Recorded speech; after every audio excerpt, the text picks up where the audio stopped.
Welcome to the Bright Show. I am your host, Capital HP. Today I have a very special guest, good friend, good guy, Brandin. We're here at Brandin Swapshop. Pretty interesting car selection, and I just want to ask you a few questions just about how you got started and what keeps you going, what inspires you. Like, did you start off as a car salesman or?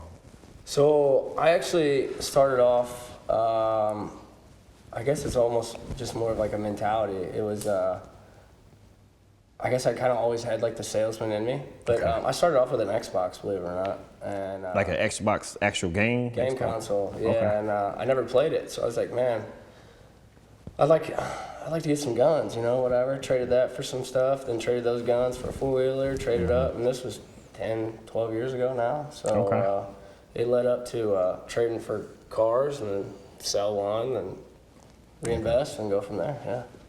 Sounds good. So your first car, if you can remember, what's the first car that you traded for? My first ever vehicle that I traded for was a 79 Camaro. 79 Camaro? Yeah. Was it a race car? No, it was just kind of it had a built motor in it, but nothing crazy. Okay. I had no idea what I was doing, I had never owned anything like that before, Drove a Dodge Neon for a living, so. No, your actual car was a Dodge Neon? Dodge Neon, yeah. So when you got that first car, like what made you say, hey, I'm gonna flip this, I'm gonna sell it? What made you not want to keep I guess more of to me, it's almost like a drug, Mm-hmm. Seeing what can I get next without spending any money. Sounds good. So Makes sense. going from a Neon, then having this, and then also I never grew up with money. I never had money. So when I could flip a few things and then all of a sudden have $10,000 in cash and a car, like to me $10,000, like oh my gosh, never ever, that was a lot of money. Yeah. And so yeah, it was just kind of like wow, this is kind of easy to do. I can do it, and just kind of kept going. So how did you build up like your clientele, like as you started getting more cars? Believe it or not, I started like back in MySpace days. MySpace. I actually got a job at a car lot selling cars. Okay. And I didn't know anybody. I was down in Georgia. I didn't know anybody down there, and so I figured I'll post cars on my social media for sale. Okay. And every time I sell a car, I'll take a picture and post it with the customer. Okay. And didn't really think much of it.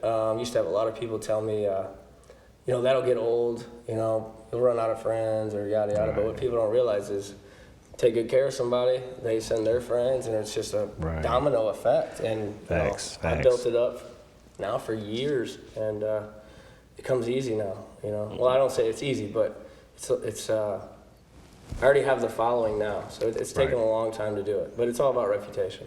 So. Okay, so like, were there any like sleepless nights, like or moments to where it's like, damn, nobody gonna buy this car? Like the mindset I've always had was, that's why I called it Brandin Swapshop, was because I don't ever want I don't trade for something or I don't buy something just to make money off of it. Okay, gotcha. I only get stuff that I want. That you want, So right. at the end of the day, if I don't have to sell any of them, I'm not in a rush to sell any of them. Okay. Sometimes the ones I really want sell fast before I can even get to play with them. So Gotcha. it kind of helps take a lot of the stress off of it. Okay. When it's like, man, if it don't sell, it don't sell. The only time I'd get stressed if I find something I really, really want, it's like, man, I got to sell something to get this car before it sells. So what's the longest you've sat on a car? Well, honestly, like one that wasn't like a daily, like the Maserati or something, maybe a month and a half. A month and a half? Oh, okay. So, celebrities, from my understanding, you sold a car to Rick Ross. You sold two of them to Rick Ross, right? Rick Ross owns two of my cars. One of them I personally sold to him. Another one I was kind of a middleman, but yeah. Middleman, okay. Any other celebrities? Yeah, quite a few. TJ Lavin from MTV, also BMX gold medalist. He's actually about to get the fifth car of mine. Okay. Quite a few. Now I've actually got quite a few on the list now too. Even some professional athletes and music artists and stuff like that too. So sounds dope. It's one of those things that, especially with the Rick Ross, he's been kind enough to share my posts and everything. Yeah, I saw that he shared it on his Instagram. Helps. Yeah, that's dope. That's dope. And then that's what it's all about. It's I want everybody to win, so I help everyone out, and in time they realize that, and then they help me out. And sounds good. Yeah. So this Maserati, I just been eyeing this since I got here. What's the plans for this Maserati? I bought that car actually. So I was in Florida, and I actually went to Texas to buy a car. Didn't end up getting it. So then went to Florida to visit family, and was looking at some Range Rovers and some cars. And this car just happened to be sitting in the back. They just got it in, and I bought it. And I got it as a kind of a daily. And I've actually had it for about a year now. But my motto is everything's always for sale. So no one's interested in this? Oh, everybody's interested. Oh, okay. I haven't tried to push it a whole lot because, as we talked about, it's a lot of fun to drive. Yes. It's kind of a very underrated car. The bid in the war for it. Yeah, it's Italian race car, Ferrari motor. It's a lot of fun. Now, even though that's my favorite one, you kind of briefly shared me the history about this one. The GTO? Yeah. Mm-hmm. Yeah, so this is my wife's car. She bought it, it's a 2004. She bought it brand new with her mother. And her mother actually passed away that year. And so she's got a lot of sentimental value attached to it. It's only got 29,000 miles, and she will not sell it. She's been offered crazy, crazy money for it, and it'll actually be the kids one day. That's so.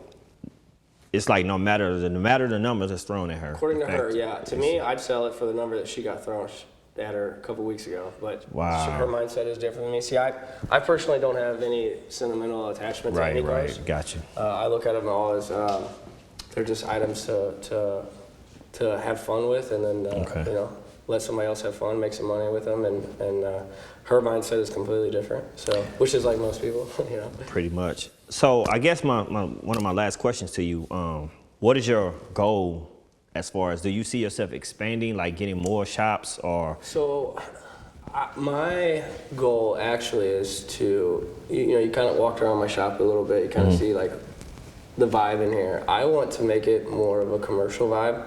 I would like to get a warehouse. Same thing, my cars, have some cars on display for people to enjoy, but have it at an event center.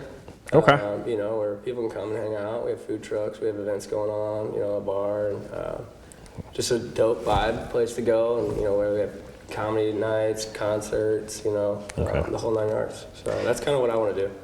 I don't know if I asked you this in the last time we spoke, the options of renting one of your vehicles, like if an artist want to use it for a music video or a movie or anything like that. We have, I've let, actually on the 20th, I'm sending a few cars down to Nashville for a music video for Kentucky Music Mafia and Ryan Upchurch. And we've had some other ones, but I have a good friend who's a movie producer, and I let him use stuff quite often. But yeah, I mean, obviously any time that I can get some new plugs, but then also, obviously having them out, and that just helps add value to the vehicle. Facts. In my opinion, so.